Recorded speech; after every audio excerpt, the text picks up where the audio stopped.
바울은 예수님과 달리 동성애를 직접 다뤘어요. 예수님은 동성애를 직접 말씀하지 않았기 때문에 그 동성애 지지자들이 그 엉터리 주장하는 걸 우리가 그 허구성을 알아봤잖아요. 그죠? 근데 바울은 예수님과 달리 동성애를 직접 다뤘어요. 우리는 바울 서신에서 동성애를 죄로 규정하는 몇 가지 구절들을 발견할 수가 있습니다. 우리가 알아야 될 게 뭐냐? 우리가 알아야 될 것은 동성애는 바울 당시 그 교인들의 문제가 아니었어요. 교회 내부의 문제가 아니었습니다. 그거는 이방 세계의 문제였어요. 불신 세계에서 일어나는 그런 문제였어요. 오늘날처럼 헬라 세계에서도 오로지 동성애자인 사람은 그 수가 적었습니다. 오늘날도 마찬가지죠. 동성애자가 있고 양성애자가 있고 이성애자가 있어요. 이성애자가 이게 바른 거고, 그죠?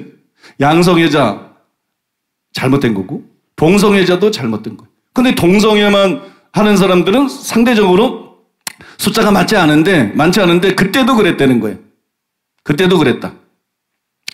대다수의 남자는, 그 당시에 대다수의 남자는 딱히 혼인할 마음이 없거나 딱히 혼인할 이유가 없어도 집안의 의무 때문에 혼인을 해야 됐어요.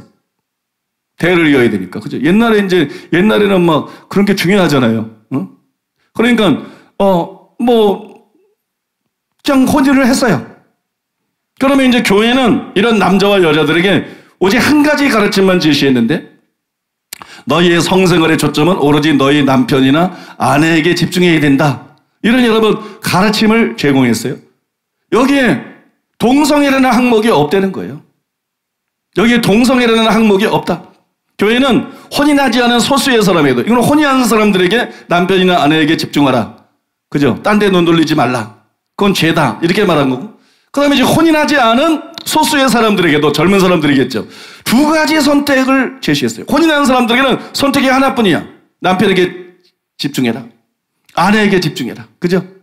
근데 혼인하지 않은 사람에게는 두 가지 선택 항목을 제시했어요. 독신으로 살든지 혼인해라. 이거였어요. 독신으로 살든지 혼인해라. 그러니까 이 경우에도 동성애는 인정하지 않았어요. 독신으로 살든지 혼인하든지 동성애를 하든지 이게 아니라는 거예요. 독신으로 살든지 혼인해라. 이 두 가지 선택할 수 있는 사항만 주었다는 거예요. 더 구체적으로 말씀을 드리면 바울은 고린도전서 6장 9절과 20절에서 음행을 금지했어요. 바울이 금한 음행은 뭐냐 그러면 배우자가 아닌 사람, 특히 장녀와의 성관계를 갖는 것을 말하는 거예요. 또 여러분, 바울은 고린도전서 7장 9절에서 절제할 수 없거든, 즉 독신의 은사를 받지 못했으면 혼인해라 그랬어요. 왜냐하면 정욕이 불같이 타는 것보다 혼인하는 것이 낫다. 또 같은 원리 때문에, 같은 이유 때문에 혼인한 부부에게는 뭐라 그랬습니까? 분방하지 말아야 된다 그랬어요. 분방하지 말아야 된다. 그 뒤로 이제 우리가 뭐 성이나 성생활이나 결혼이나 이혼에 대해서 바울이 다룬 그 고린도전서 7장을 우리가 끝까지 읽어봐도 동성애가 안 나온다는 거예요. 대안으로 동성애가 안 나온다.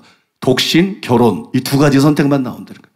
독신으로 살든지 결혼하든지 두 가지 선택만 나와요. 바울은 이 두 가지 선택사항을 과부들에게, 아직 혼인하지 않은 사람들에게, 나이가 든 사람들에게, 그리고 젊은이들에게 제시를 했어요. 바울이 이처럼 두 가지 선택사항만 강조했기 때문에 모든 신자들에게 성과 관련해서 여러분이 선택해야 될 것은 단 두 가지입니다.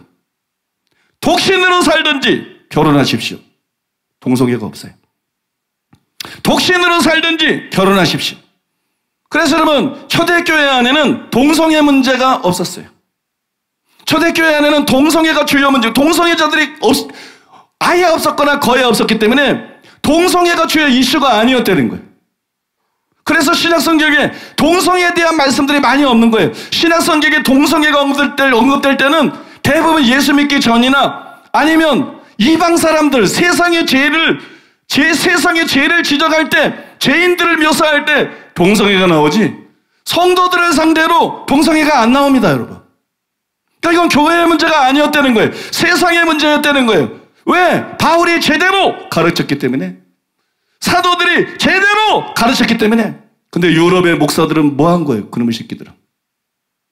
유럽의 목사들은, 신학자들은 도대체 뭐 한 거예요? 바울처럼 안 하고.